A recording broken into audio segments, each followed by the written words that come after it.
শুভেচ্ছা সবাইকে। ঢাকা বিশ্ববিদ্যালয় ভর্তি পরীক্ষার জন্য অন্যতম একটি গুরুত্বপূর্ণ টপিক হচ্ছে উপসর্গ। তো আজকে আমরা পুঙ্খানুপুঙ্খভাবে উপসর্গ টপিকটাকে একদম বেসিক থেকে শুরু করে যেই যেই ধরনের কোয়েশ্চেন আসবে, কোয়েশ্চেন প্যাটার্ন, পুরো বেসিক সব কিছু একটা ক্লাসের মধ্যে কমপ্লিট করে ফেলবো।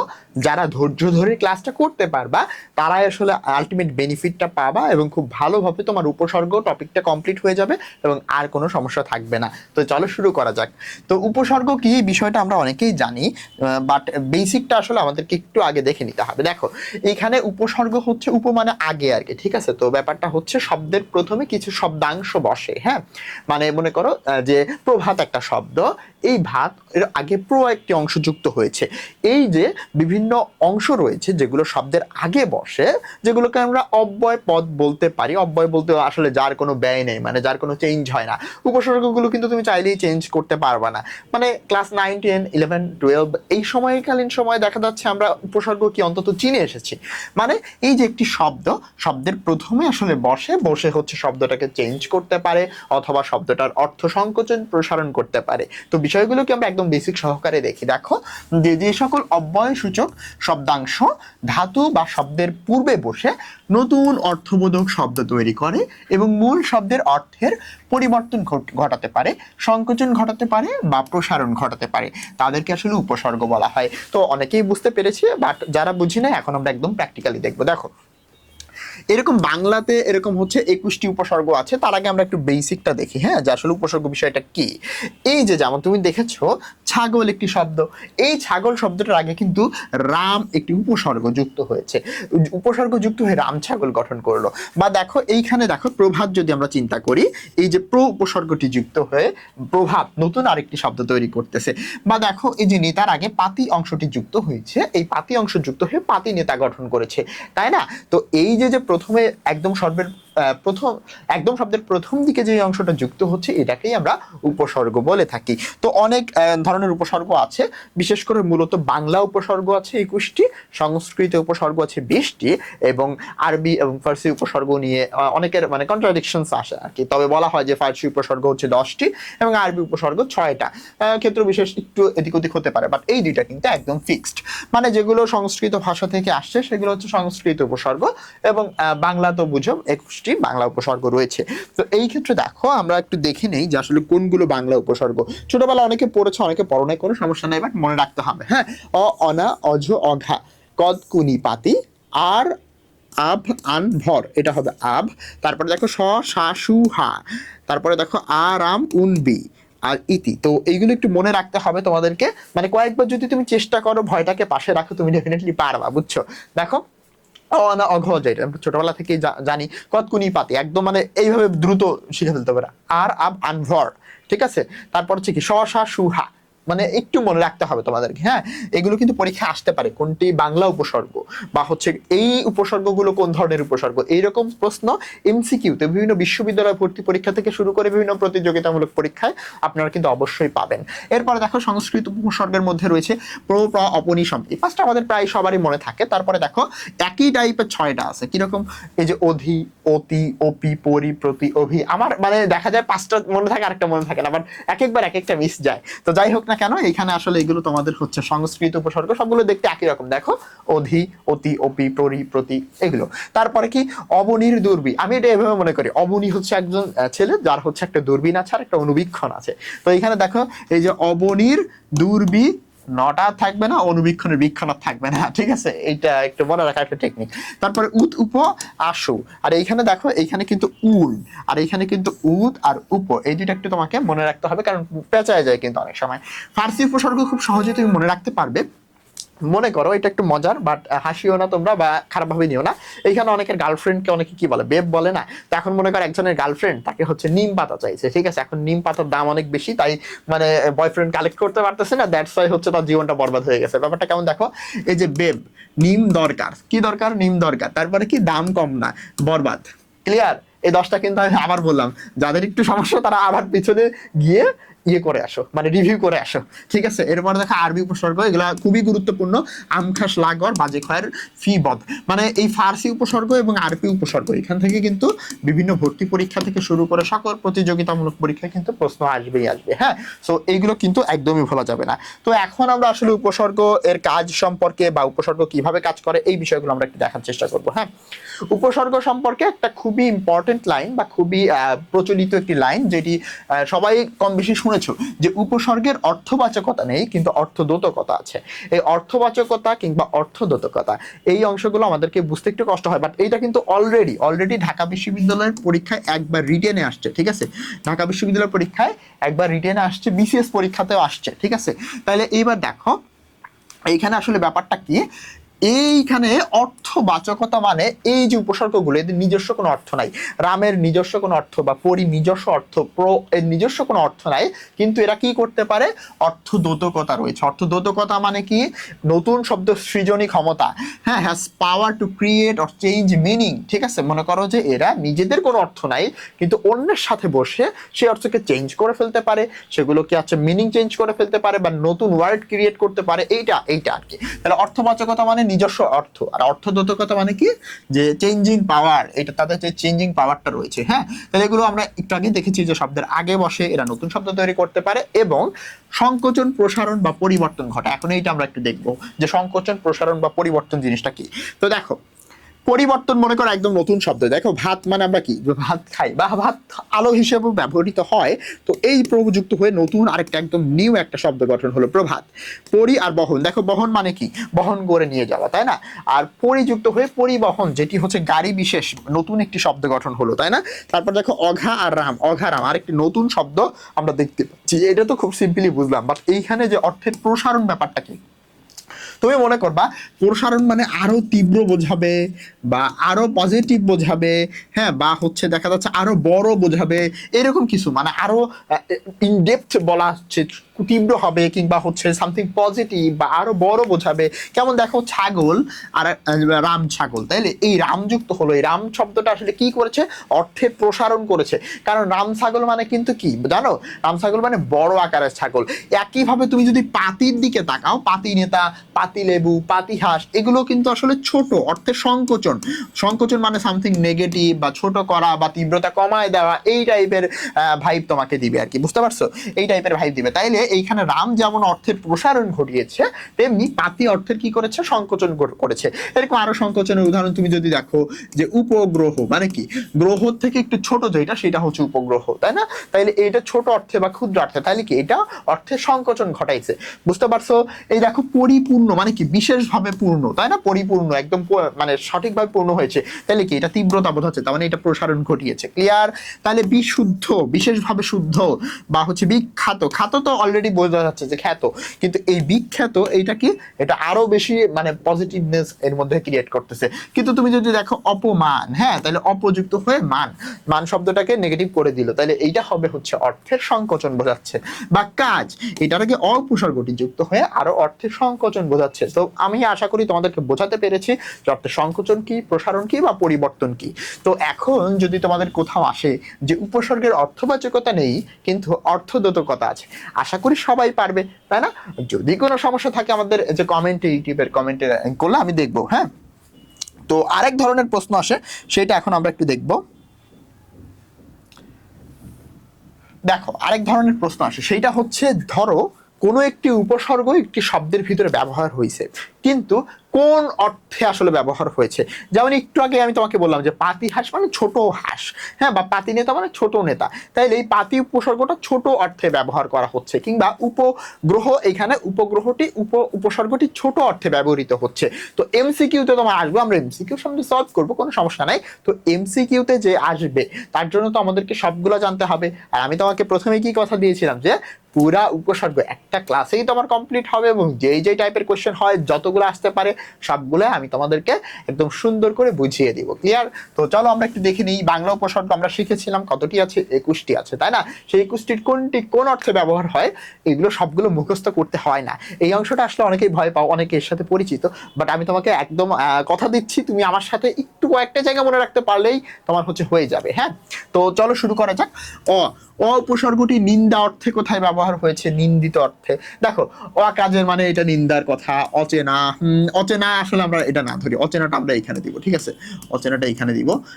এরপরে দেখো, অপয়া মানে কি? যিনি ভাগ্য খারাপ বা এরকম একটা মানে অশুভ বোঝানো হয়, তার নিন্দা অর্থে। অকাজ, হ্যাঁ, অকাট বা অগোছালো, ঠিক আছে? অকাট, অগোছালো, এইগুলো বলতে অকাট মানে একদম নিরেট মূর্খ টাইপের এরকম বোঝায় আর কি। হ্যাঁ, অকাট এরকম। তাহলে এইগুলো সবগুলো নিন্দিত অর্থে। কিন্তু তুমি যদি দেখো এখানে অচিন, অচিন মানে কি? আমি চিনি না, আমি চিনি না, তাহলে কি চেনার অভাব আছে। ক্লিয়ার? কিন্তু এখানে অকাজে কিন্তু কাজের অভাব নাই। তুমি একটু দেখো, অজানা, তাই না? মানে কি? আমি তাকে চিনি না, জানি না। বা অথই, থই মানে কুল কিনারা, তাইলে কি? কোনো কুল কিনারা নাই, নাই অর্থে, তাহলে এটা কি হবে? অভাব অর্থে, তাই না? তারপরে অজানা, আমি জানি না, এটা তো বুঝতে পারলাম। অখুশি, অখুশি তার মানে কি? খুশি নেই, তাহলে এখানে খুশির অভাব। অবাঙালি তার মানে কি? তোমার ভিতরে বাঙালিয়ানা নাই, তাইলে এটা কি? অভাব অর্থে। বা অচেনা মানে আমি কি তাকে চিনি না, তাহলে কি হবে? অভাব অর্থে। এবার দেখো, অঝরে কাচ্ছে, অঝর বা অঝরে, হ্যাঁ, তাহলে এই ব্যাপারটা ক্রমাগত, তাই না? অঝরে কাচ্ছে ক্রমাগত অর্থে বোঝানো হচ্ছে। এরপরে দেখো, অঘোর, অঘোর শব্দটিতে মূলত আসলে নিরর্থক বোঝানো হয়েছে। ক্লিয়ার? নিরর্থক অর্থে, মানে এটার আসলে আলাদা করে কোনো অর্থ নাই। অঘোর হুদাই ব্যবহার করা হয়েছে, হুদাই বলতে আসলে নিরর্থক। ক্লিয়ার? অঘোর শব্দটা একটু মনে রাখবে, এটা কিন্তু ইম্পর্টেন্ট। এরপরে দেখো, অঘা, অঘা বোকা অর্থে, খুব সহজ, যে অঘারাম, অঘাচণ্ডী, বোকা অর্থে। অজ, অজ পারাগা, তোমরা শুনেছো না? অজ পারাগা মানে একদম নিতান্তই, নিতান্ত মানে মন্দ, মানে কোন রকম আর কি, চলে এরকম আর কি। হ্যাঁ, তো অজ পারাগা, অজ মূর্খ, অজ পুকুর, এগুলো আসলে সবগুলো নিতান্ত কিংবা মন্দ অর্থে ব্যবহার করা আছে। অজ পারাগা বলতে আমরা কিছু একটা নেগেটিভ সেন্স ক্রিয়েট করি, তাই না? এই আর কি। এরপরে দেখো, অনা উপসর্গটি, অভাব মানে অনাবৃষ্টি, অনাদর, অনাদায়। এখানে কিন্তু বৃষ্টি নাই বা আদর নাই কিংবা আদায় হয় নাই, তার মানে এগুলো অভাব অর্থে, ঠিক আছে? আবার অনাসৃষ্টি মানে কি? বাজে কাজ করেছে, বলে এ কি অনাচার, এ কি অনাসৃষ্টি, তাহলে এগুলো সবগুলোই কি অর্থে ব্যবহার হচ্ছে? বাজে অর্থে। অশুভ কি? দেখো, অনামুখ, অনামুখ বলতে মনে করো যে অশুভ, অপয়া, এই টাইপের, মানে তোর মুখ দেখলে আমার খারাপ হবে, এই টাইপের আর কি। ক্লিয়ার? এরপরে আ উপসর্গটি দেখো অভাব অর্থে কিভাবে ব্যবহার হয়। আকারা, আকারা মানে কি? কারা মানে সেলা, সেলা, বুঝছো? তাহলে যেটা সেলা হয় নাই সেটাকে বলা হচ্ছে আকারা, তার মানে কি? অভাব। কিসের অভাব? সেলার অভাব। আধোয়া তো বোঝো, আলুনি, এটা ইম্পর্টেন্ট। আলুনি, আলুনি মানে কি? লবণ কম, ঠিক আছে? লবণের অভাব। আচালা, আচালা, চালা না, আচালা, চালা মানে চালা হয় নাই এমন একটা, ঠিক আছে? আছাটা, ছাটা হয় নাই। আটাকা, আটাকা হবে না, এখানে কিছু একটা ছিল, বুঝছো? আঢাকা, আঢাকা, বুঝছো? আঢাকা মানে যেটা বোঝানো হচ্ছে যে ঢাকা হয় নাই, তাহলে এগুলো সবই অভাব অর্থে।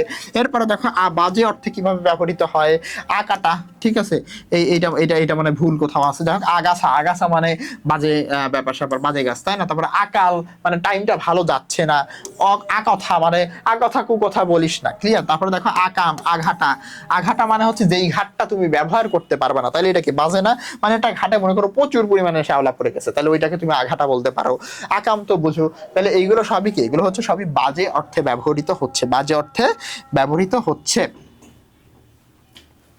এরপরে আমরা দেখবো আর উপসর্গটি। দেখো, আর চোখে কিংবা আর নয়নে তাকানো মানে কি? এই যে বক্র চোখে, তাহলে এটা বক্রতা অর্থে ব্যবহার হচ্ছে। এই দেখো, আর না, আর কিন্তু আধা বা হাফ অর্থে ব্যবহার হয়। আর পাগলা, এটি আধা পাগল বোঝানো হয়। বা আর মোরা, এই যে অনেক সময় আমরা ঘুম থেকে উঠে এরকম করি না, এটা আর মোরা মানে কি?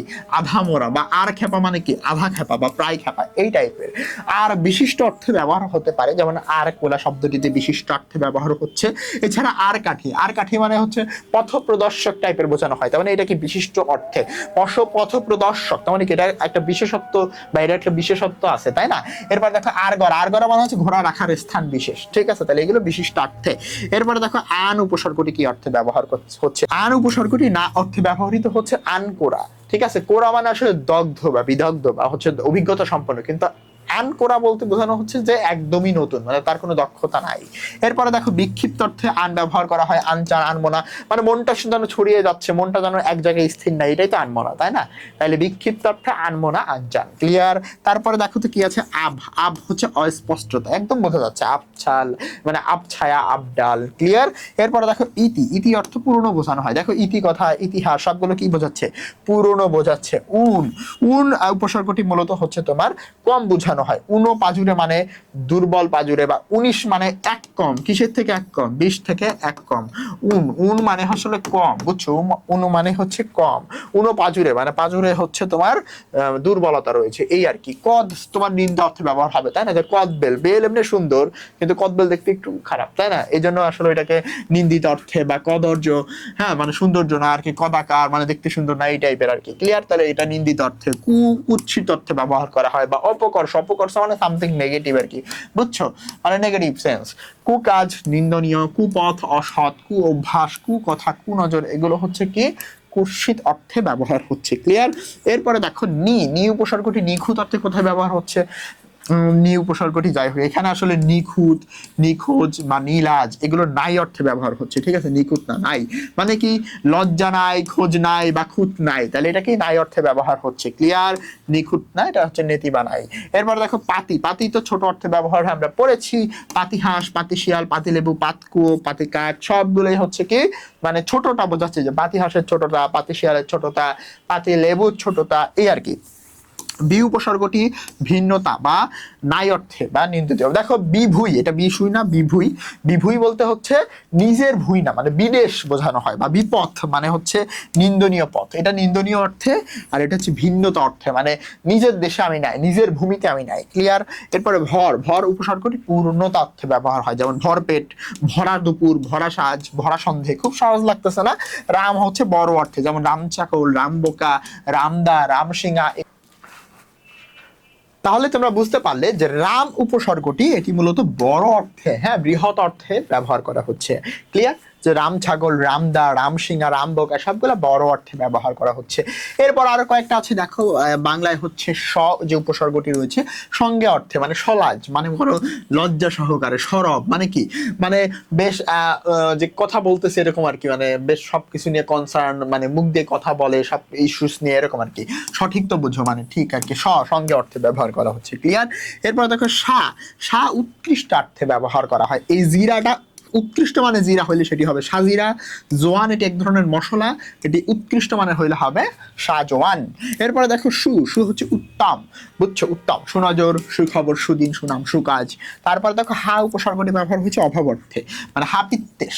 হাপিত্যেশ ব্যাপারটা কেমন? হাপিত্যেশ হচ্ছে মনে কর আমি কিছু একটা আশা করেছিলাম যেটা হওয়ার ছিল বাট হয় নাই, যেটা হওয়ার ছিল বাট হয় নাই, সেটা হচ্ছে আমার হাপিত্যেশ বলতে পারি, আমরা হাপিত্যেশ বলতে পারি। তারপরে দেখো হা ভাতে মানে কি, একদম গরিব অবস্থা। হা ঘরে, হা ভাতে, হা হুতাশ, হা কপাল সবগুলো হচ্ছে অভাব অর্থে, মানে একদম মন্দভাগ্য এই টাইপের। তো যাই হোক না কেন, যতই আমরা পড়াশোনা করি না কেন, আমাদের নিজেদের দরকার সবচেয়ে বেশি সময় টেবিলে দেওয়া। হ্যাঁ, অ্যাডমিশনের ক্যান্ডিডেট যারা রয়েছে তাদেরকে আমি বলবো যে নিজের পড়াটা নিজেকে গুছায় নিতে হবে। কেউ তোমাকে আসলে তোমার পড়া করে দিবে না, তোমাকে পথ দেখাতে পারে, তোমাকে হচ্ছে গাইডলাইনটা দিতে পারে, মোটিভেশনটা দিতে পারে, কিন্তু দিন শেষে তোমার পড়াটা তোমাকেই পড়তে হবে। হুদায় দৌড়াদৌড়ি করে কোনো লাভ নাই। সব কিছুই তোমার কাছে অ্যাভেলেবেল আছে, এখন বর্তমান অনলাইনের যুগ, তুমি চাইলেই ভালো করতে পারো, বুঝছো? সো আলাদা করে যে প্রেশার নেওয়ার কোনো দরকার নাই। যারা অ্যাডমিশনে আছো এবং চাচ্ছ যে খুব ভালো করবা, তাদের একটাই আমি কথা বলবো যে নিজের সেরা পড়াটা দাও আর কি, বুঝছো? নিজের সেরা পড়াটা দিলে কিন্তু ভালো করতে পারবা। বিলিভ মি, বি ইউনিটের প্রিপারেশনের ক্ষেত্রে ঢাকা বিশ্ববিদ্যালয়ে আমি 304তম হয়েছিলাম। তো ওই সময়ে দেখা গেছে কি আমি আমার একটা ভাইয়া ছিল, রাবি ভাই, ওই ভাই বাদে আমি হচ্ছে যেমন কোনো একটা কোচিং সেন্টারে ভর্তি হই নাই, কোথাও কিন্তু আমি পড়ছিলাম না। তারপরেও আমি তো চান্স তো পাইছি, তাই না? তারপরেও দেখা যাচ্ছে আমি তো মোটামুটি ভালো একটা পজিশনে চান্স পেয়ে গেছি। তো মেইন ব্যাপারটা হচ্ছে আসলে নিজের পড়াটা খুবই গুরুত্বপূর্ণ। হ্যাঁ, তো নিজের পড়াটার দিকে ফোকাস দিবা, আমারও ফোকাস ওইখানেই ছিল। তাইলে আসলে তুমি সবকিছুই পারবে, সবকিছুই বুঝতে পারবা। হ্যাঁ, তারপরে দেখো আমরা সংস্কৃত উপসর্গ শুরু করব। পুরো উপসর্গটা একটু এই জায়গাটাতে একটু তোমাকে একটু মানে মনে রাখতে হবে কয়েকটা জায়গা। যেমন দেখো ভাবগতি, চলন, বলন, এরকম আমরা বলি না তোমার একটু মনে রাখতে হবে যে প্রকৃষ্ট বা সম্যক অর্থে, আগে প্রকৃষ্ট বা সম্যক অর্থে মানে উত্তম ভাবে, এইটুকু জানতে হবে। সম্যক শব্দটির অর্থ হচ্ছে উত্তম ভাবে, উত্তম ভাবে। কিন্তু তুমি এগুলো মিলাইতে পারবা না অনেক জায়গা, তার ভিতরে একটি জায়গা হচ্ছে সম্যক ভাবে কোথায় উচ্চারিত হচ্ছে বা কোথায় হচ্ছে ব্যবহৃত হচ্ছে।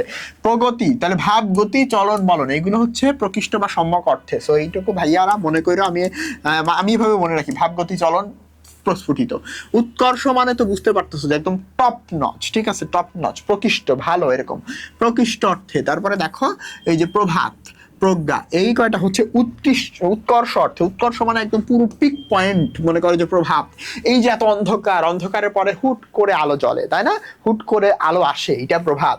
বা প্রজ্ঞা, জ্ঞানের আরো অনেক উচ্চ ধাপ, উৎকর্ষ বা উৎকৃষ্ট মানের। প্রকৃষ্ট বলতেও এরকমটাই বোঝায় আর কি, কাইন্ড অফ, ঠিক আছে। এরপরে দেখো এগুলো কিন্তু এইগুলাই আসবে, এইখান থেকে আসবে, এগুলোই তোমাকে মনে রাখতে হবে। খ্যাতি অর্থে তুমি ইজিলি বুঝবা যে প্রসিদ্ধ, প্রতাপ বা প্রভাব, এগুলো খ্যাতি অর্থে ব্যবহার। আধিক্য অর্থে তুমি ইজিলি বুঝতে পারবা। দেখো প্রগার, প্রচার, প্রসার, তো গার, চার, সার, আধিক্য অর্থে, এইটুকু একটু মনে রাখো, বুঝছো, এই দুটো জায়গায় আসলে মনে থাকে না। গতি তুমি ইজিলি ধরতে পারবা। দেখো প্রবেশ গতি, প্রস্থান গতি, প্রজনন। প্রজনন মানে কি, মনে করো তোমার বৈশিষ্ট্য তোমার পরবর্তী প্রজন্ম, তারপরে তার পরবর্তী প্রজন্মের কাছে যাচ্ছে, তাহলে এটা কি কাইন্ড অফ গতি, তাই না। ধারা, পরম্পরা বা অনুগামিতা। ধারা পরম্পরা মানে কি, এই যে বংশধারা আর কি বোঝাচ্ছে। তো প্রজনন আবার ধারা পরম্পরা মনে করো না। দেখো প্রজন্ম, তারপর হচ্ছে প্রশিষ্য। প্রশিষ্য মানে কি, শিষ্যের যে মনে করো যে তোমার শিষ্য আর কি। প্রশাখা মানে শাখারও আরো শাখা, তাই না। প্রপত্র, প্রপত্র মানে এটা হচ্ছে মানে নাতি জাতি টাইপের বোঝায়। তারপরে দেখো পরা, পরা আতিশয্য। আতিশয্য মানে তোমাকে একটু জানতে হবে, সম্যক মানে উত্তম ভাবে, আর আতিশয্য মানে হচ্ছে মানে সবচেয়ে বেশি আর কি, হ্যাঁ, সবচেয়ে উচ্চ আর কি, বা এরকম বোঝানো হয়, সবচাইতে বেশি পরিমাণ, সবচাইতে বেশি পরিমাণ।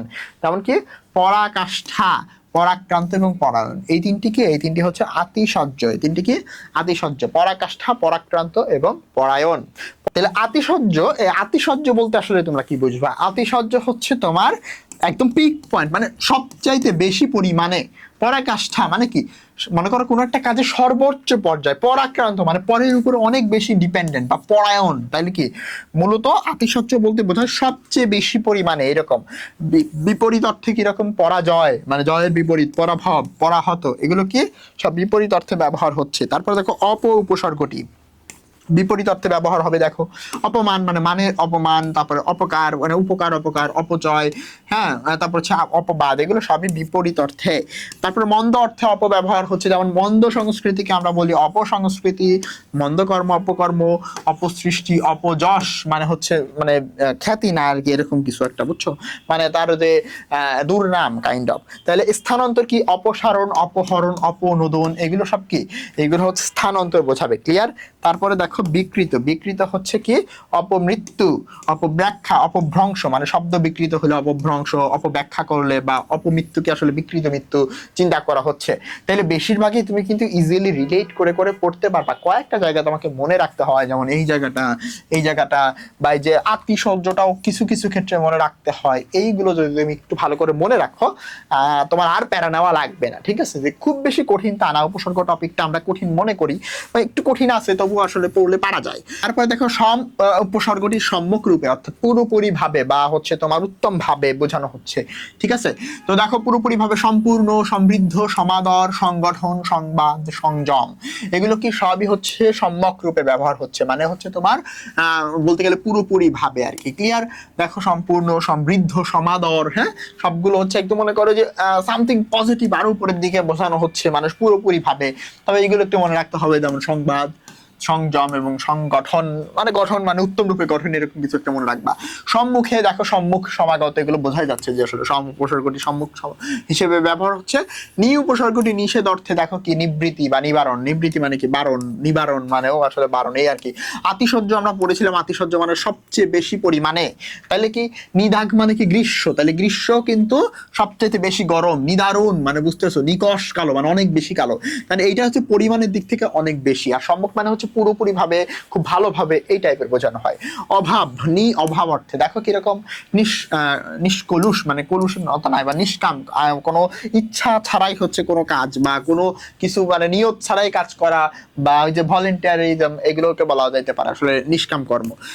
উপসর্গটি হীনতা অর্থে কোথায় ব্যবহার হচ্ছে? হীনতা, দেখো অবজ্ঞা, অবমাননা, অবহেলা, এটা তো হীনতা বোঝাই যাচ্ছে, তাই না? সম্যক মানে কি আমরা বুঝেছি পুরোপুরি ভাবে, তাইলে কি পুরোপুরি ভাবে অবরোধ করা মানে কি একদম পুরো মানে অবরোধ করে ফেললাম। অবগাহন মানে পুরো গাটা হচ্ছে গোসল করাকে বলা হয় অবগাহন। অবগত, পুরোপুরি আমি এই সম্পর্কে জানলাম, এটাকে আসলে সম্যক ভাবে বলা যেতে পারে। অধোমুখিতা বা নিচের দিকে অবতরণ করা, অবরোহণ করা, অবলুণ্ঠন করা, নিচের দিকে নামা। ক্লিয়ার? নিচের দিকে, অবলুণ্ঠনটা একটু মনে রাখো, এটা একটু কনফিউজিং। তারপরে দেখো অল্পতা অর্থে ব্যবহার হচ্ছে অবশেষ বা অবসান, মানে একদম শেষ হওয়াটাকে অল্পতা হিসেবে ধরা হয়, ঠিক আছে? তো এটা একটু মনে রাখবে। অনু হচ্ছে পশ্চাৎ বা পেছনে, মানে কি অনুগমন, অনুশোচনা। অনুশোচনা মানে কি পেছনের কোনো কিছু নিয়ে অনুশোচনা। অনুজ মানে কি আমার পেছন পেছন যারা আসতেছে, মনে করো তোমার পরের ব্যাচ হচ্ছে তোমার অনুজ। অনুচর, তারপরে হচ্ছে অনুপাত, অনুপাতটা একটু মনে রাখবা। অনুকরণ মানে কি যে আমি একটাকে পেছন পেছন আসলে ফলো করতেছি, এটাই তো অনুকরণ, তাই না? তাহলে দেখো সাদৃশ্য অর্থে অনু ব্যবহার কোথায় হচ্ছে? অনুরূপ বা অনুবাদ, অনুকার, ঠিক আছে? অনুকার বলতে বোঝানো হয় যেমন ভ্যা ভ্যা, হ্যাঁ, বা হি হি, এই যে অনুকার, একই শব্দ দুইবার উচ্চারণ, ঠিক আছে? এগুলোকে বলা হয় অনুকার। তার মানে কি এটা হচ্ছে সাদৃশ্য বা তুল্য অর্থে। ক্লিয়ার? ওকে, সাদৃশ্যের মধ্যে পড়তেছে অনুকারটা। তারপরে পৌনপুনিকতা মানে বারবার ঘুরে ফিরে আসে, যেমন কি অনুক্ষণ, অনুদিন, অনুশীলন। অনুশীলন মানে কি অনেক বেশি অনুশীলন, তার মানে বারবার আমি প্র্যাকটিস করব। অনুদিন মানে দিন দিন, অনুক্ষণ মানে ক্ষণে ক্ষণে, এরকম আর কি বোঝানো হচ্ছে। ক্লিয়ার? এরপর দেখো দূর, দূর মন্দ অর্থে দুর্ভাগ্য, দুর্দশা, দুর্নাম, খুব সহজ। আর কষ্টসাধ্য কি? দুর্লভ মানে খুব কষ্ট করে পাইতে হয়। দুর্গম মানে সহজে অতিক্রম করা যায় না, মানে গমন করা যায় না, দূর অতিক্রমণ্য, এগুলো। তারপরে দেখো উপসর্গটি বিশেষ রূপে ব্যবহার হয়েছে, এটা ইম্পর্টেন্ট কিন্তু, হ্যাঁ। বিশুদ্ধ মানে কি বিশেষ রূপে শুদ্ধ। বিজ্ঞান মানে কি বিশেষ জ্ঞান। বিদগ্ধ মানে কি বিশেষভাবে দগ্ধ। বিধৃত মানে কি বিশেষভাবে ধোয়া হয়েছে। বিশুষ্ক বিশেষভাবে শুকানো হয়েছে। বাট বিচিত্রটা কেন যে আসলে তোমার বিশেষ রূপে বলা হয়, এটি আসলে আমি বলতে পারবো না। তবে আমার কাছে মনে হয় যে বিচিত্র এক ধরনের চিত্রটা অনেক ধরনের চিত্র, এই জন্য বিশেষ রূপে ব্যবহার করা হচ্ছে। অভাব, বিনিদ্র মানে কি ঘুমের অভাব। বিবর্ণ মানে কি বর্ণের অভাব। বিশৃঙ্খলা, শৃঙ্খলার অভাব। বিবস্ত্র, বিদেহ, বিতৃষ্ণা, সবকিছুই আসলে অভাব। তারপরে গতি অর্থে দেখো কিভাবে বিচরণ বা বিক্ষেপ। তারপরে দেখো অপকৃষ্ট, অপকৃষ্ট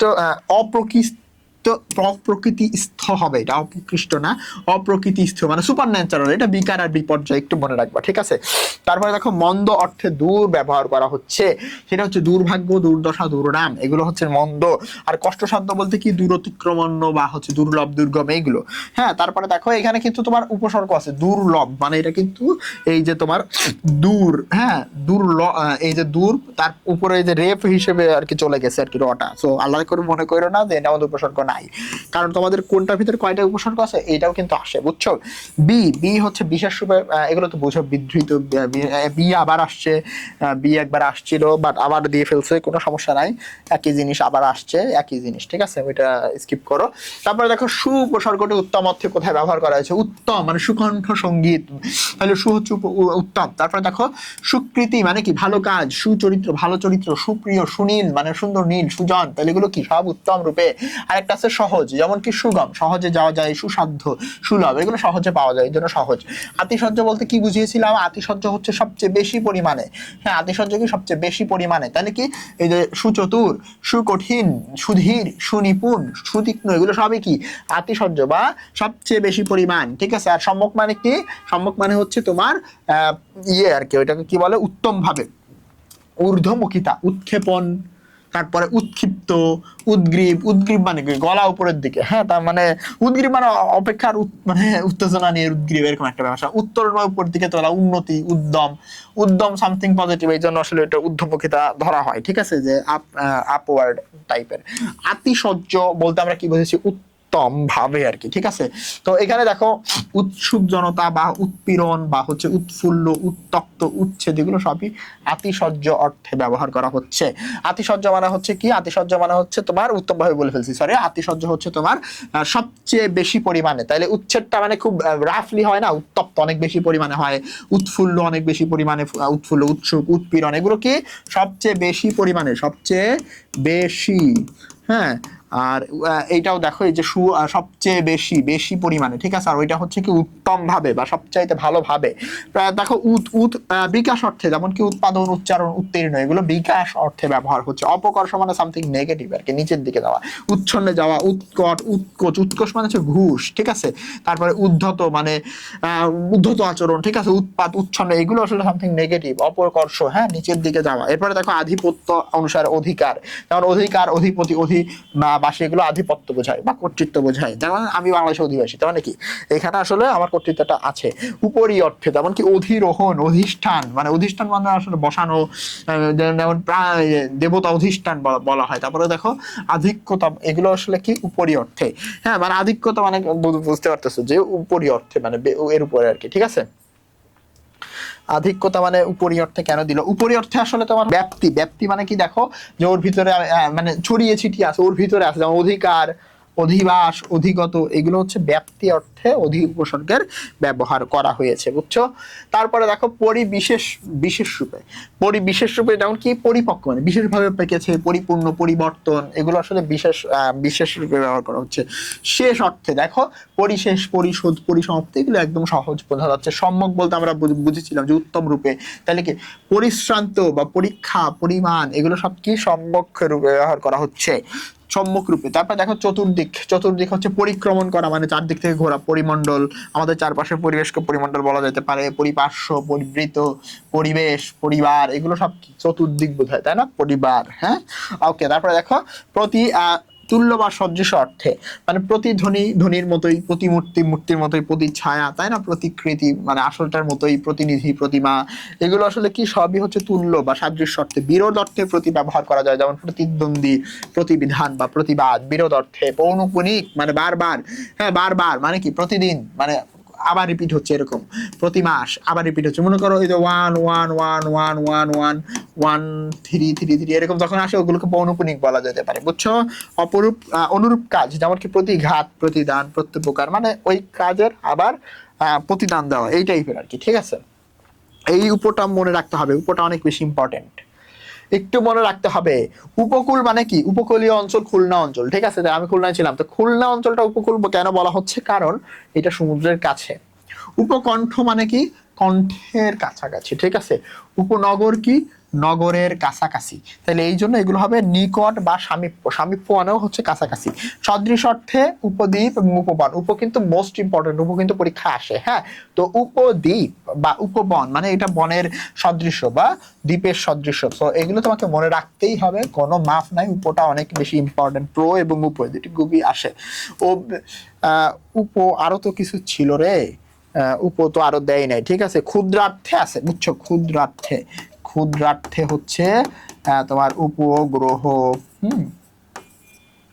এই দুইটা দিল কেন, উপগ্রহ, এটি হচ্ছে ক্ষুদ্রার্থে। আরো কয়েকটা ছিল, বুঝছো। যাই হোক, দেখো অভিটা হচ্ছে সম্যক অর্থে বা পুরোপুরি অর্থে। অভিজ্ঞ, অভিব্যক্তি, অভিভূত মানে পুরোপুরি উত্তম ভাবে আসলে বোঝানো হচ্ছে। তারপরে দেখো এখানে হচ্ছে উত্তম বা উৎকর্ষ অর্থে। উৎকর্ষ মানে সামথিং পজিটিভ, এরকম আর কি বোঝানো হচ্ছে। অভিজাত বা অভিরাম, অভিরাম সুন্দর মানে উৎকর্ষ। উৎকর্ষ মানে একদম মানে পিক পয়েন্ট, মানে সামথিং পজিটিভ পিক পয়েন্ট, এরকম। গমন, অভিযান, অভিসার, অভিসার মানে এরকম ছড়িয়ে পড়া, ঠিক আছে। অভিবাসন, এগুলো আসলে গমন অর্থে। সম্মুখ বা দিক অর্থে কোথায় ব্যবহার হচ্ছে, অভিমুখ, অভিবাদন, অভিনন্দন। অভিবাদন মানে কি, এরকম মনে করো যে তাকে অভিবাদন জানানো, এই আর কি, সম্মুখের দিকে অগ্রসর হয়ে, ঠিক আছে। তাহলে আতিশয্য কোথায়, অতীতে। অতি আতিশয্য মানে আতিকায়, অত্যাচার, অতিশয়, এগুলো কি সবচেয়ে বেশি পরিমাণ মানে হচ্ছে আতিশয্য। অতিক্রম, অতিক্রম কি, অতি মানব, অতি প্রাকৃত, এগুলো কি মানে প্রকৃতিকে অতিক্রম করা বা অতি মানব, মানুষের যে বৈশিষ্ট্য সেটাকে অতিক্রম করে সে ছাড়িয়ে মনে করো সুপার ন্যাচারাল সামথিং হয়ে গেছে, এরকম আর কি। এটা হচ্ছে অতিক্রম বোঝায়। তারপরে দেখো অধিক বা অতিরিক্ত, তাহলে দেখো অতি বৃষ্টি, অতি ভক্তি, অতি চালাক, এগুলো একদম সহজ। তারপরে দেখো পার হওয়া বোঝায়, যেমন অতিক্রম, অতিক্রান্ত, এগুলো পার হওয়া বোঝাচ্ছে, ক্লিয়ার। এরপরে দেখো স্বাভাবিকতার বাহিরে, অতিলৌকিক, এটা ব্যবহার করা হচ্ছে। পর্যন্ত, আকণ্ঠ, আ দিয়ে, আকণ্ঠ তোমার হচ্ছে কি কণ্ঠ পর্যন্ত। তারপর মরণ, মরণ পর্যন্ত। সমুদ্র, সমুদ্র পর্যন্ত, ক্লিয়ার। তো এখানে মোটামুটি আমরা 19টা দেখতে পাচ্ছি, এর বাহিরে আরেকটা আছে, বুঝছো, সেটা হচ্ছে অপি, অপি, হ্যাঁ। অপিস ব্যবহার হয়, তারপরে হচ্ছে অপিনিহিতি অর্থে ব্যবহার হয় ব্যাকরণের, হ্যাঁ। অপিনিহিতি মানে ইটা মাঝখানে আসে, যে এটা পরে পড়াবো কোনোদিন ধ্বনির পরিবর্তন পড়ানোর সময়, ঠিক আছে। আচ্ছা দেখো, এইটা আমরা বাদ দিই। অপিটা দেয় নাই দেখতেছি এখানে, অপি, হ্যাঁ। অপিটা হচ্ছে তোমার অর্থে ব্যবহার করা হয় তোমার হচ্ছে অপিনিহিতিতে, হ্যাঁ। অপিনিহিতি মানে হচ্ছে এটা হচ্ছে নিহিতি, মানে এইটা হচ্ছে তোমার মনে করো যে জেলে, তো এইটা জাইলা, এই যে মাঝখানে এই যে এর মতো অংশটা আসে, বুঝছো, এটাকে অপিনিহিতি বলা হয়। তো এই হচ্ছে সেই অপিনিহিতি, বুঝছো। তো অপিনিহিতি মানে মধ্যে আগমন টাইপ অর্থে উপসর্গটি ব্যবহার হচ্ছে, ক্লিয়ার। আচ্ছা যাই হোক, এতটুকু আমরা বুঝতে পারলাম। তাহলে দেখো, এবার আমরা শুরু করবো হচ্ছে ফার্সি উপসর্গ। ফার্সি উপসর্গ 10টি, এবং সেই 10টি আমরা মনে রেখেছি, বাট ব্যবহার অর্থে কোথায় কি। কার উপসর্গটি কাজ বোঝাতে ব্যবহার হয়, যেমন কি কারখানা মানে যেখানে কাজ হয় আর কি। কারসাজি মানে কাজ বোঝানো হচ্ছে। কারচুপি, কারবার, বা হচ্ছে কারদানি, এগুলো সবই আসলে কি অর্থে ব্যবহার হচ্ছে, কাজ অর্থে ব্যবহার হচ্ছে। খুবই গুরুত্বপূর্ণ, বুঝছো। কারবার মানে কি, ধানের কারবার করে, কাজ কাম টাইপের, ঠিক আছে। কারচুপি মানে কি, কোন একটা কাজ এখানে থাকে। এরপর দেখো, দর মধ্য বা অধীন অর্থে ব্যবহার করা হয়, ঠিক আছে। দরপত্তনি মানে কি, মনে করো যে আমি একজনের থেকে জমিদারি, একজন জমিদার, তার থেকে আমি কিছু অংশ নিয়ে আমি হচ্ছে কাজ করতেছি, বা ঠিকাদারের কাছ থেকে আমি কিছুটা শর্ত সাপেক্ষ আমি তার কিছু অংশ নিয়ে কাজ করতেছি, এইটা হচ্ছে দরপত্তনি, বুঝছো, মধ্যস্থ তা হিসেবে। দরপাট্টা মানে দুপাট্টা, বুঝছো। দোপাট্টা মানে আসলে বোঝো তো যে দুই পাট্টা তোমার ওড়না টাইপের আর কি। দর দালান মানে বারান্দা, মানে ঘরের ভিতরে লম্বা বারান্দা টাইপের বোঝায়। তো এগুলো হচ্ছে মধ্যস্থ বা অধীন। এরপরে না উপসর্গটি না অর্থে, নারাজ, না মঞ্জুর, না খোশ, না নায়ক, এগুলো তো বোঝো, তাই না। তারপরে দেখো নিমটি হচ্ছে আধা, এইটা কিন্তু পরীক্ষায় আসবে, বুঝছো।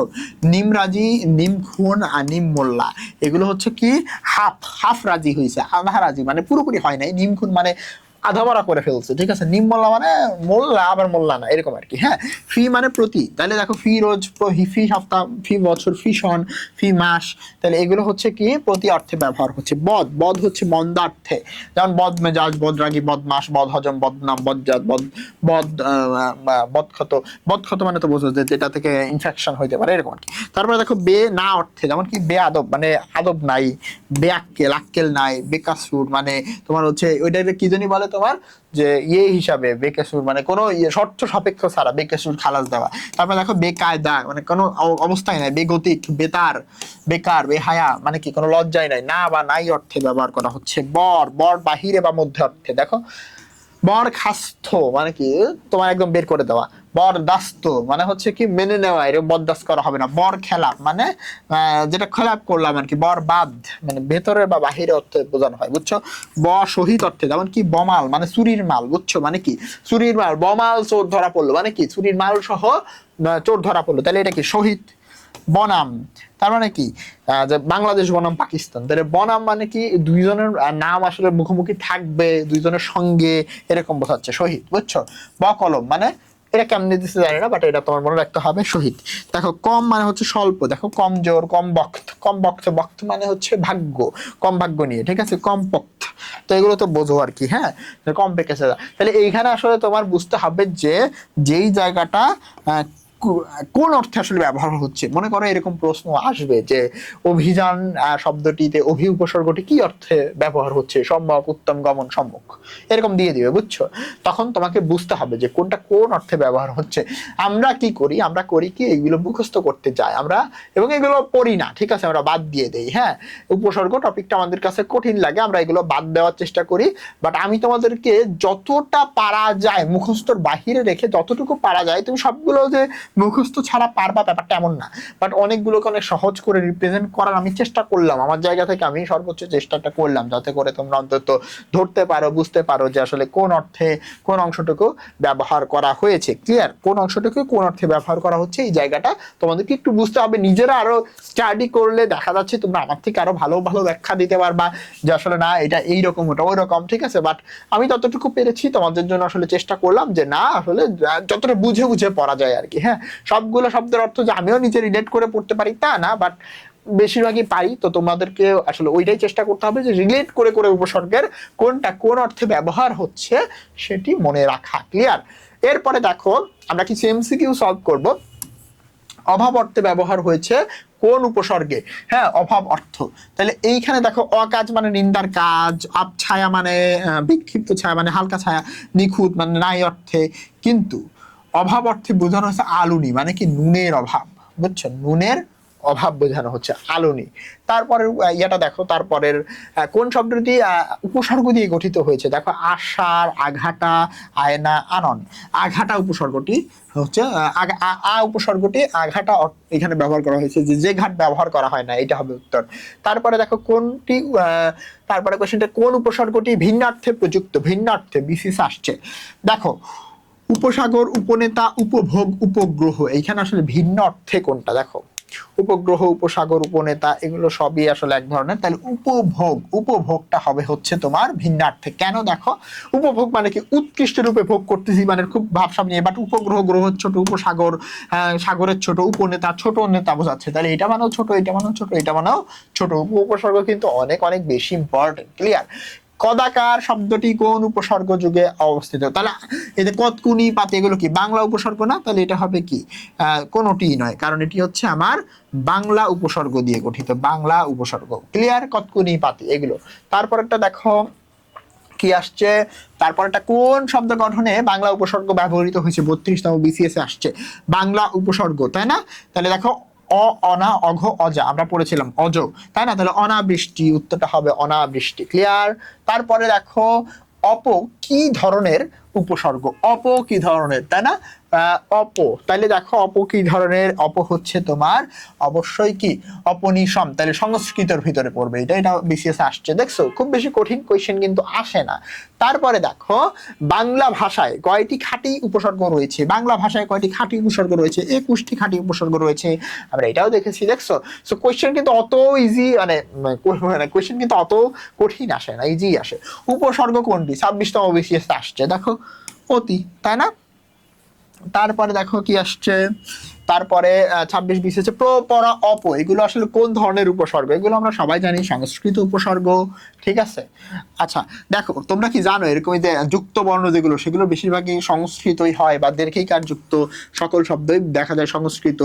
মূর্ধন্য, মূর্ধন্য স, রিকার, তারপরে হচ্ছে তোমার রেফ যুক্ত যেগুলো, বেশিরভাগ কি হচ্ছে? সংস্কৃত শব্দ হচ্ছে, ঠিক আছে?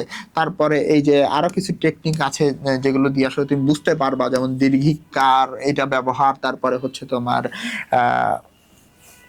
তারপরে এই যে ফলাগুলোর ব্যবহার যেখানে হয়, বা যুক্ত বর্ণের যে ব্যবহার হয়, বা এই যে হয় ময়, যে যুতক্ষীয়, এইগুলো আসলে সবগুলো দেখা যায় কি সংস্কৃত শব্দ।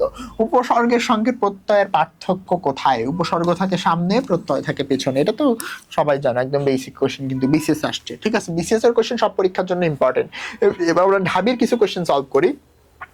কোন উপসর্গটি ভিন্নার্থে প্রযুক্ত? ভিন্নার্থে প্রযুক্ত, দেখো, অভিপক্ষ, অভিমুখী, অভিনিবেশ, অভিবাদ। তাহলে উত্তরটা কি হবে? দেখো, অভিনিবেশ। হ্যাঁ, অভিমুখী, অভিবাদ বা অভিপক্ষ এগুলো। তারপরে দেখো, ও কোন উপসর্গটি ভিন্নার্থে প্রযুক্ত? ওকে, অভিপক্ষ আছে, অভিমুখী আছে, অভিনিবেশ আছে, অভিবাদ। অভিবাদন বা অভিমুখী বা অভিপক্ষ এগুলো সবই সম্মুখে যাওয়া, অভিমুখী। তারপর হচ্ছে অভিবাদন, অভিবাদন জানানো, যে ওয়েলকাম করা। তারপর হচ্ছে অভিপক্ষ মানে বিরোধ করা, সম্মুখে যাওয়া লাগতেছে। কিন্তু অভিনিবেশ মানে মনোযোগ, তাহলে উত্তর হবে অভিনিবেশ, বুঝছো? ওকে, তারপরে দেখো, কোন উপসর্গটি কোন উপসর্গ যোগে গঠিত শব্দ নয়? মানে কোনটা হচ্ছে উপসর্গ যোগে গঠিত শব্দ নয়? হর হামেশা, হরতাল, হররোজ, হরেক। উত্তরটি হবে হরতাল, কারণ হরতাল হচ্ছে একটি বিদেশি শব্দ, যেটা হচ্ছে গুজরাটি। হ্যাঁ, বাট বাকিগুলোর ক্ষেত্রে এই হর, এটা হচ্ছে আসলে তোমার একটি হিন্দি উপসর্গ। কি হিন্দি উপসর্গ, বুঝছো? হর একটি হিন্দি উপসর্গ। ওকে, তারপরে দেখো, কোন শব্দটি বিদেশি উপসর্গ যোগে গঠিত? বিদেশি উপসর্গ যোগে গঠিত হচ্ছে দর, দালান, বুঝছো? এই যে কোয়েশ্চেনটা তুলছে, মানে যিনি স্লাইডটা তৈরি করছে, তিনি হয়তো কোথাও মিলায় ফেলছে, বুঝছো? ওইটা একটু ঝামেলা ছিল, আগের কোয়েশ্চেনটাই সমস্যা ছিল। সমবিবাহার শব্দের উপসর্গ সংখ্যা কত? এই টাইপের একটা কোয়েশ্চেন কিন্তু ঢাকা বিশ্ববিদ্যালয় আসে, এটা কিন্তু আসে, এটা খুবই কমন একটা কোয়েশ্চেন। সম একটা উপসর্গ পাইলাম, সমবিবাহা, অভি একটা উপসর্গ, বি একটা উপসর্গ, আর হা একটা উপসর্গ, মোট হচ্ছে কয়টা? 4টা। উত্তর হবে 4টা। ক্লিয়ার? তারপরে দেখি কি আছে, তারপরে আছে হচ্ছে কোন শব্দটি উপসর্গ যোগে গঠিত? আচ্ছা, কলুষ, তরুণ, অবরণ, পরীক্ষা, পরিপ্লাশিক্ষা, তাহলে এটা হবে পরীক্ষা, বুঝছো? তা এরপরটা দেখো কমবক্ত শব্দটি গঠিত হয়েছে উপসর্গ যুগে। কেন? কারণ তোমার এটা এখানে কম, এটা হচ্ছে ফার্সি উপসর্গ, বক্ত মানে ভাগ্য, কম ভাগ্য বোঝানো হচ্ছে আর কি, মানে ভাগ্যবান না এমন। হ্যাঁ, তারপরে দেখো কোন শব্দ উপসর্গ যুগে গঠিত নয়? আকাশ, আদেশ, আকাল, আসন, তাহলে সবগুলো উপসর্গ আমরা দেখতে পাচ্ছি, কিন্তু এই আকাশ শব্দটার মধ্যে আসলে কোনো উপসর্গ নাই। ঠিক আছে, এরপরে হচ্ছে তোমার উপসর্গজাত শব্দ কোনটি? ক ইউনিটে আসছে উপসর্গজাত শব্দ। অকাল, অক্রূর, অলস, অনাচার। ঠিক আছে, এরপরের কোশ্চেনটা আসলে কি আছে দেখো তো। এরপরের কোশ্চেনটা আছে উপসর্গজাত শব্দ, এর উত্তরটা হবে অনাচার। কেন? অকাল শব্দটাতে আছে, কিন্তু এখানে আসলে এইটা শব্দটাই হচ্ছে আকাল, বুঝছো? অক্রূর, অলসের মধ্যে কোনো উপসর্গ নাই, অনাচার, অনা উপসর্গ আছে, বুঝছো? অনা। এরপরে কোনটা আছে দেখি, এখানে একটা কোশ্চেন মিস হয়েছে। হ্যাঁ, একাধিক উপসর্গ থেকে গঠিত শব্দ কোনটা? অতিভুজ, অবিষ্ট, অবলোকন, অপলকা। ঠিক আছে, এইখানে একটু খেয়াল করো, অতি প্লাস ভুজ। ঠিক আছে, এখানে উপসর্গটি একটি অতি আর একটা ফল, উপসর্গ নয়। আবিষ্ট, আর অবলোকন, অগণতান্ত্রিক, উত্তরটি কোনোটি সঠিক নয়। তখন এখানে আসলে কোনোটাই নাই, আমি তাই দেখলাম আসলে কোনোটার মধ্যে একাধিক উপসর্গ নাই। ক ইউনিটে অনেক আগে আসছিল। কোনটি বাংলা উপসর্গ যোগে গঠিত শব্দ? বাংলা, অনা, অঝ, অজ্ঞা, তাহলে এটা হবে অনাবৃষ্টি, তাই না? এটা হচ্ছে বাংলা উপসর্গ। এরপরে দেখো ঢাবির ঘ ইউনিটে, আগে যেটা ইউনিটটা ছিল এখন বি ইউনিট সবগুলাই, নিচের কোনটি তৎসম উপসর্গ নয়? তৎসম, প্ররি, উপপতি, অজ, অজ, অঘ, তাহলে এটা হচ্ছে বাংলা উপসর্গ, এটা হবে অঝ। ক্লিয়ার? তারপরে দেখি অত্যাচার শব্দে অতি উপসর্গ কোন অর্থে ব্যবহার করা হয়েছে? অত্যাচার মানে কি? অনেক বেশি পরিমাণে অত্যাচার, মানে কি এখানে পরিমাণের আধিক্য, তাহলে এটা হবে আতিশয্য। ক্লিয়ার? আতিশয্য, আতিশয্য। ওকে, তারপরে দেখো খাস মহল, আম খাস লাগর আরবি উপসর্গ, তাই না? আম খাস লাগর, খয়ের বাজে, এই ছয়টা হলো আরবি উপসর্গ। তারপরে দেখো কোন শব্দটি পরবর্তী অর্থে ব্যবহার করা হয়েছে? অভিষেক, অবরোধ, প্রদান আর অনুশীলন। দেখো প্রদানের মধ্যে আসলে কোনো ইয়ে নাই, তারপর অবরোধ এটাও আসলে পরবর্তী অর্থে না, অভিষেকও না। এখানে মূলত অনুশীলন শব্দটি আসলে পরবর্তী অর্থে ব্যবহার করা হয়েছে। অনুশীলন মানে কি? বারবার অনুশীলন করা আর কি, বুঝছো? তো এইখানে দেখো অভাব অর্থে বুঝিয়েছে কোনটা? অভাব অর্থে বুঝিয়েছে বিক্ষেপ, অনুজ, যুক্ত বি বর্ণ। উত্তরটা হবে হচ্ছে বিবর্ণ। কেন? কারণ দেখো কোনো বর্ণ নাই, বিযুক্ত এখানে না, যুক্ত নয়, অনুজ, বিক্ষেপ, এগুলো সব নিচে তলনে পড়েছে, বিবর্ণ হবে। সঠিক উত্তরটা হবে হচ্ছে বিবর্ণ। হ্যাঁ, বিযুক্ত না, বিবর্ণই হবে। এখানে দেখো কোন উপসর্গটি, কোনটি উপসর্গ যোগে শব্দ নয়? ঠিক আছে, উপসর্গ যোগে শব্দ নয়। নির্মূল, নির্মাণ, এখানে নির একটা উপসর্গ আছে, এখানে মূল, নিতল, কিন্তু নিলাম শব্দটি একটি আসলে বিদেশি শব্দ। আইডেন্টিফিকেশন জানতে হবে। বিদেশি উপসর্গযুক্ত শব্দ নয় কোনটি? বিদেশি উপসর্গযুক্ত শব্দ নয় হচ্ছেন নিম্ন বিদেশি উপসর্গ, হর, গর, আনচান। ঠিক আছে, আব, আন, এগুলো হচ্ছে বাংলা উপসর্গ। আনজান, হ্যাঁ, বিক্ষিপ্ত অর্থে আন উপসর্গটি ব্যবহার করা হয়েছে এখানে। উৎ উপসর্গটি কোন শব্দে ভিন্নার্থে প্রযুক্ত? উৎপন্ন, উৎকট, উৎকণ্ঠ, উৎপাত। বলো। উৎকট, উৎকণ্ঠ, মানে উৎকট, উৎকণ্ঠ, উৎপাত, এগুলো সবই নেগেটিভ সেন্স, তাহলে উৎপন্ন হবে। হ্যাঁ, উৎপন্ন, দেখছো, সঠিক উত্তর হবে উৎপন্ন। এরপরে দেখো রামদা, রাম উপসর্গটি ব্যবহার করা হয়েছে বড় অর্থে, বৃহৎ অর্থে, তাই না? বড় আকারের দা, রামদা, রাম ছাগল, হ্যাঁ, এগুলো। রাম বোকা, বড় বোকা। দেখো কোন শব্দে বাংলা উপসর্গের প্রয়োগ ঘটেছে? বাংলা উপসর্গের প্রয়োগ কোথায়? উত্ত হবে না। তারপরে আটকা, আকাশ, আকাশ শব্দে কোনো উপসর্গই নাই। আবেগ, এটা হবে আটকা। আঢাকা মনে হয়, এটা মনে হয় আঢাকা হওয়ার কথা সম্ভবত, আঢাকা, আটকা না, বুঝছো? তারপর দেখো কোনটি উপসর্গ যোগে গঠিত নয়? প্রতিরক্ষা, প্রতিরোধ, প্রতিযোগী, প্রত্যক্ষ। ঠিক আছে, প্রতিরক্ষা, প্রতিরোধ, প্রতিযোগী, প্রত্যক্ষ। উত্তর হবে হচ্ছে প্রত্যক্ষ। ক্লিয়ার? বোঝাই যাচ্ছে। এরপরে দেখো বিনির্মাণ, এটা আসলে কি? বিনির্মাণ, বিশেষভাবে নির্মাণ, তাই না? বিনির্মাণ বোঝাই যাচ্ছে বিশেষভাবে। তারপরে দেখো অভিমত শব্দটি কোন? অবশ্যই উপসর্গ যোগী, আমরা উপসর্গ পড়তেছি, এবং একটি সংস্কৃত উপসর্গ, তাই না? তারপরে দেখো উপসর্গটি কোন শব্দের অর্থ ইতিবাচক? অপমান, অপসারণ, অপযশ, অপরূপ। এটা হবে অপরূপ, তাই না? অপরূপের মধ্যে পজিটিভ আছে আর সবগুলাই নেগেটিভ। তারপরে দেখো তো কি বলা হচ্ছে, তারপরে আসলে আমাদের এই যে উপসর্গের সকল কোশ্চেন সলভ করা শেষ হয়ে গেল। এরই সাথে সাথে আশা করি উপসর্গ নিয়ে অনেক কিছু আমাদের ক্লিয়ার হয়েছে এবং তোমরা বাসায় আরো বেশি প্র্যাকটিস করবে। আরো বেশি প্র্যাকটিস করার মাধ্যমে নিজেদের প্রস্তুতিটাকে আরো বেশি শানিত করে ফেলতে পারবা। আরো সুন্দরভাবে পড়াশোনা করলে দেখবা যে দিন শেষে তুমি সব টপিক বুঝতে পারবা। তো আশা করি আজকের উপসর্গের ক্লাসটা মোটামুটি তোমরা সবাই বুঝতে পেরেছো এবং আমার কাছে একটা প্রতিশ্রুতি তোমরা দিবা, যারা অ্যাডমিশন দিচ্ছ তোমরা বাসায় গিয়ে একটু প্র্যাকটিস করবা। এইটাই দরকার, নিজের পড়াটাই সর্বোচ্চ পড়া, সবচাইতে বেশি গুরুত্বপূর্ণ পড়া এবং সবচাইতে বেশি ফোকাস দরকার এই নিজের পড়াতেই।